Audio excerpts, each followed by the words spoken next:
Hey, this is Phil. Thanks for stopping by with Foundation Wealth Planning. I'm a certified financial planner. And today I want to talk about, are you able to pick stocks, beat the market, and have above average returns? That's what everybody wants to know. Can we make some money around here? So if you like the video, follow me for more. Follow, like, subscribe, all that good stuff. Share it. And then if you have additional questions or comments, or if you want me to do more videos on a certain topic, please let me know. So you'll see a lot of times out there online, you know, if people say, hey, you can beat the market, invest in these stocks, or pay for this newsletter and learn these stock picks and this and that. And they're selling courses or newsletters or whatever. But is that legit? Right? Just because they're selling something doesn't mean it's not true or it's a scam. But you want to be careful out there. So you want to know what's going on. And so I get this question, a lot. And a lot of people think as a financial planner or financial advisor that I am sitting here trying to find the hot new stock, and I am not. It is very, very difficult. Now, I empathize with people that want to do it. I love the concept of finding a company that runs a clean business. They operate the right way. They take care of their employees. They create a product that I like. I like the concept of investing money in that specific company stock. That's cool to me. I think that's great. But if I do that, I shouldn't take any I shouldn't have any thoughts that that investment is going to out earn the market average if I just put it in a mutual fund or an index fund, right? Picking stocks is incredibly hard.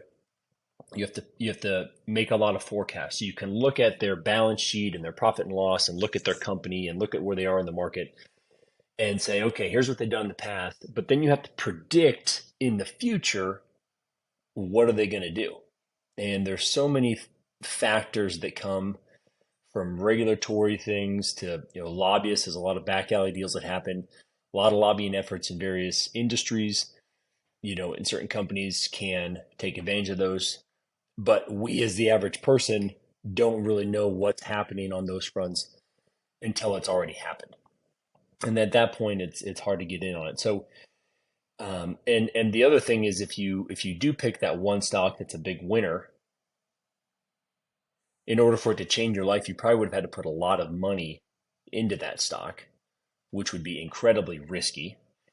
And then if you were to put it into a couple different stocks, likely of the 5 or 10 stocks you put in there, all of them would be duds except for maybe one, right? And then does that one really hit out of the ballpark? It's very, very difficult. And there are very smart people, much smarter people than me, that are out there constantly looking at charts and company performance, and they're trying to figure out where's the next investment opportunity going to come from.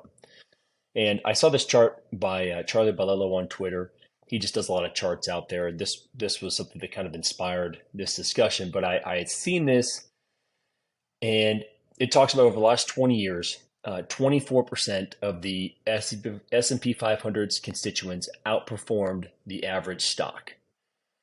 Right, so only 24%. So if you take the S&P 500, that is the largest 500 U.S. companies, right, and you can invest in an index fund that just buys all 500 of those, right? And then at that point, your return would be the average return of all those 500 companies. Okay, so you'd have one company that just went gangbuster. Most companies would be very terrible, and then some, in the middle, beyond that. And so you would just get the average return on that.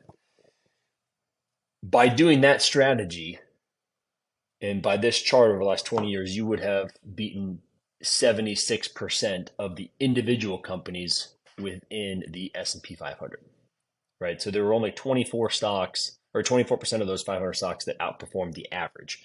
And that's skewed because there's a couple stocks that just blew past everybody else. And if you knew what Amazon was going to be back when Amazon was small, you could have been one of the ones that took advantage of that winning. But how often do those happen, and how often do you know that those are happening before they happen? And how many companies did we think were going to be the next Amazon that people put money in that ended up not being the next Amazon. So it's a very difficult thing. I think in theory, and as someone that likes investing in the stock market, I love the idea of trying to find a company that I like and subscribe to, but it's just a very difficult challenge, and things change rapidly. New leadership, new products. You don't know what's going to flop, what's going to not, and you just have no control as an investor, and you have to watch it.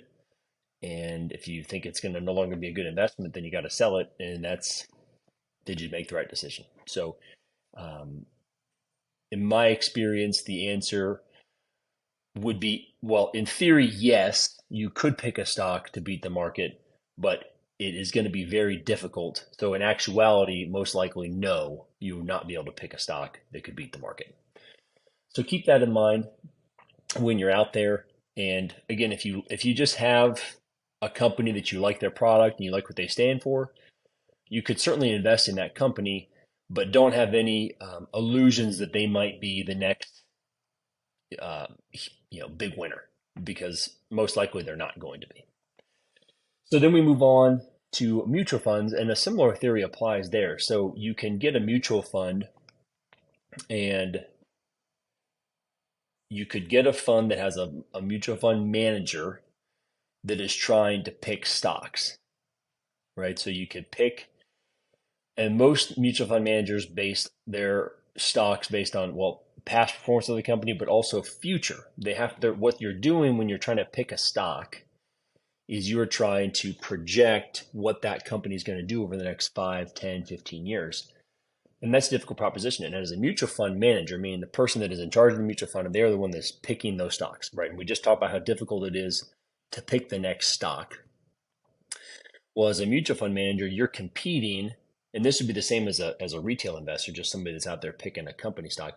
You're competing against all the other brilliant, because they are very smart, mutual fund managers that are trying to find the next big investment. And what are the odds that you're going to do that? Well, not very high. Most mutual funds don't beat the market. And so why would you as an individual think that you could probably beat the market?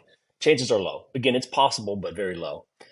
And the mutual fund provider or the mutual fund company, they're competing against all the other companies. And the thing that most people don't realize is that it's a fixed number, right? They're all trading and swapping the same stocks.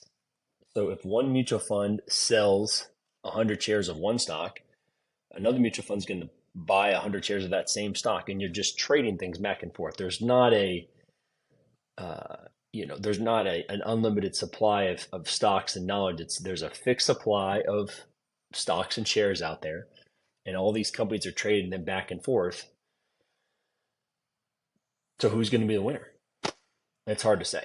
So, when we're looking at a process, again, if you're going to pick a mutual fund, and there are funds that I use that deviate from just buying the market, you have to understand what their process is, and understand, is it a sustainable process that can be predictable and not necessarily the best performer. So I don't have any illusions that the funds that we use are necessarily going to be the best performer every single year. But what we're trying to find is a consistent investment approach that we know is going to help smooth out the ride for our clients and make sure that we're taking care of them. And then, of course, we also have our screens towards Catholic values that we use funds for that as well. So there are some different things that go on within that, and I can make another video about that at some point. But I hope this helps, and I hope that if you're out there trying to find what the best investment is for you, that you uh, evaluate your risks, figure out what you're willing to gain or lose by a certain investment, and figure out what your strategy is going to be. And when times get tough, you want to make sure you can stick to whatever strategy that you have, because if you're just going to bail on a strategy whenever it gets bad, well, then you probably should have just picked a different strategy. You want to pick a strategy that you can stick with through thick and thin, and that's going to be the thing that's going to get you the best chance to have better returns. So I hope that helps. I think that was my point. So I was going to wrap it up, and Hope you enjoyed that. Let me know what you think, and God bless.